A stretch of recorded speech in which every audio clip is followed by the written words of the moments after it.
خدا ہے اور وہ تمہارے پاس تمہارے پروردگار کی طرف سے نشانیاں بھی لے کر آیا ہے، اور اگر وہ جھوٹا ہوگا تو اس کے جھوٹ کا ضرر اسی کو ہوگا، اور اگر سچا ہوگا تو کوئی سا عذاب جس کا وہ تم سے وعدہ کرتا ہے تم پر واقع ہو کر رہے گا۔ بے شک خدا اس شخص کو ہدایت نہیں دیتا جو بے لحاظ جھوٹا ہے۔ اے قوم، آج تمہاری ہی بادشاہت ہے اور تم ہی ملک میں غالب ہو، لیکن اگر ہم پر خدا کا عذاب آ گیا تو اس کے دور کرنے کے لیے ہماری مدد کون کرے گا؟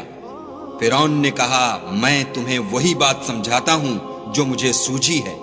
اور وہی راہ بتاتا ہوں جس میں بھلائی ہے۔ تو جو مومن تھا وہ کہنے لگا کہ اے قوم، مجھے تمہاری نسبت خوف ہے کہ مبادا تم پر اور امتوں کی طرح کے دن کا عذاب آ جائے، یعنی نوح کی قوم اور عاد اور سمود اور جو لوگ ان کے پیچھے ہوئے ہیں ان کے حال کی طرح تمہارا حال نہ ہو جائے۔